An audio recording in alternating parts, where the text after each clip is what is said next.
এখনই বাড়ছে না জ্বালানি তেলের দাম, তবে প্রতি মাসে সমন্বয় করা হচ্ছে।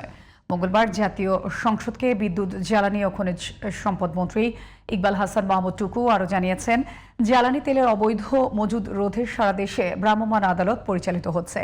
এদিকে নির্বাচনী প্রতিশ্রুতি অনুযায়ী বরিশাল ভোলা সেতু বাস্তবায়নের কাজ এরই মধ্যে শুরু হয়েছে বলে সংসদকে জানিয়েছেন সড়ক পরিবহন ও সেতু মন্ত্রী রবিউল আলম। সাইরাস মাহমুদের রিপোর্ট।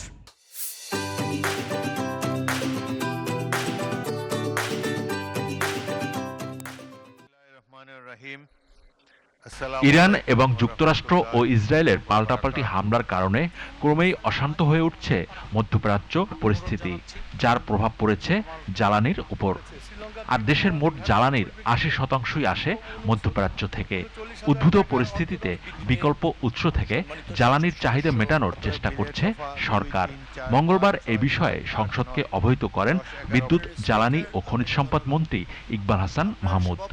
ডিজেল মজুদ ১,৬৪,৬৪৪ মেট্রিক টন এবং ১,৩৮,০০০ মেট্রিক টন ৩০ এপ্রিলের মধ্যে আসবে।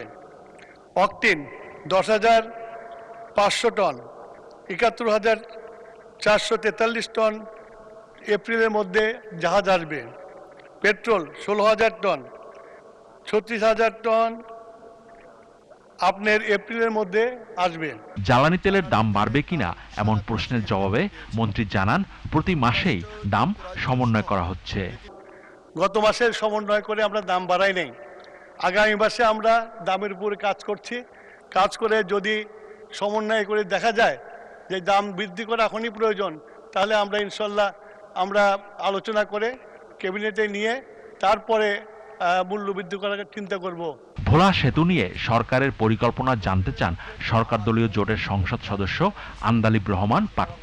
জবাবে সড়ক পরিবহন ও সেতু মন্ত্রী রবিউল আলম সংসদকে জানান, প্রধানমন্ত্রীর প্রতিশ্রুতি বাস্তবায়নে ইতিমধ্যে কাজ শুরু করেছে সরকার।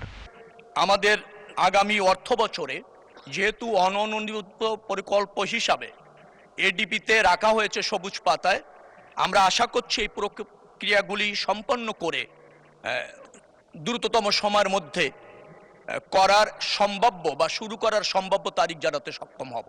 তবে এই প্রকল্প গ্রহণ করতে পারলে ২০৩৩ সালে শেষ হওয়ার তারিখ নির্ধারণ করা আছে। বরিশাল ভোলা সেতুটি দ্রুতই বাস্তবায়িত হবে বলে আশাবাদ ব্যক্ত করেছেন জাতীয় সংসদের স্পিকার হাফিজউদ্দিন আহমেদ বীর বিক্রম। এই প্রকল্পটি ভোলাবাসীর প্রাণের দাবি।